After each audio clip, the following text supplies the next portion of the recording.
பொதுக்கூட்டத்தில் பங்கேற்க கூவி கூவி டோக்கன் கொடுத்த தாவேகா நிர்வாகிகள் கடைசியில் என்ன கொடுத்தார்கள் என்பதை பற்றி இந்த பதிவில் பார்க்கலாம். திருச்செந்தூர் அருகே உள்ள ஆறுமுகநேரி பேரூர் கழகம் சார்பில் தமிழக வெற்றிக் கழகத்தின் கொள்கை விளக்க பொதுக்கூட்டம் ஆறுமுகநேரி பஜார் திடலில் நடந்தது. திமுக வெற்றிக் கழகத்தை சார்ந்த சம்பத்குமார், மயூரி காமராஜ் ஆகியோர் கொள்கை எழுச்சி உரையாற்றினர்.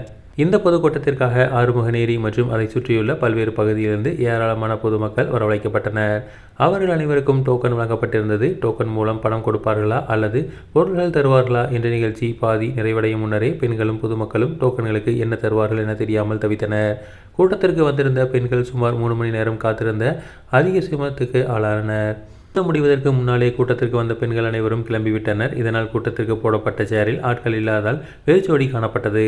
பெண்கள் அனைவரும் டோக்கன்களை கையில் வைத்துக் கொண்டு என்ன கொடுக்கப் போகிறார்கள் என தெரியாமல் அங்குமிங்குமாக அலைந்து கொண்டிருந்தனர்.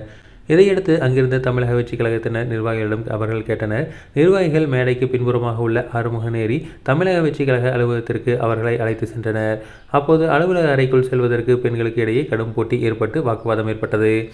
அலுவலகத்தின் கதவுகள் பூட்டப்பட்டது. பெண்கள் ஒரே சத்தம் போட்டதால் உடனடியாக நிர்வாகிகள் அங்கு வந்து அலுவலகத்தின் கதவை திறந்து தள்ளுமுள்ளுக்கு இடையே அரிசி பையை வழங்கினர்.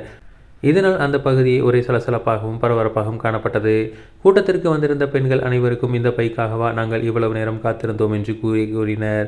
உள்ளே சென்று அவர்கள் 5 கிலோ அரிசி பையை வழங்கி அங்கிருந்து அனுப்பி வைத்தனர். அதை பெற்றுக்கொண்ட பெண்கள் மற்றும் பொதுமக்கள் பணம் தருவார்கள் என்று நினைத்து ஏமாற்றத்துடன் அங்கிருந்து கிளம்பிவிட்டனர். பாஜக தலைவர்கள் பொதுக்கூட்டங்களிலும் ஊடகங்களிலும் புதிய அரசியல் சக்திகளுக்கு எங்கள் கூட்டணியில் இடமிருக்கிறது போன்ற கருத்துக்களை வெளியிட்டு தமிழக வெற்றிக் கழகத்தை தங்களோடு இணைக்க சிக்னல் கொடுத்து வருவதாக கூறப்படுகிறது. தமிழகத்தில் எதிர்கால தேர்தல்களில் கருத்தில் கொண்டு தாவேகா இளைஞர் ஆதரவை கூட்டணிக்குள் கொண்டு வந்தால் அது வாக்கு கணக்கில் பலம் தரும் என்ற மதிப்பீடு பாஜக வட்டாரங்களில் இருப்பதாக பேசப்படுகிறது.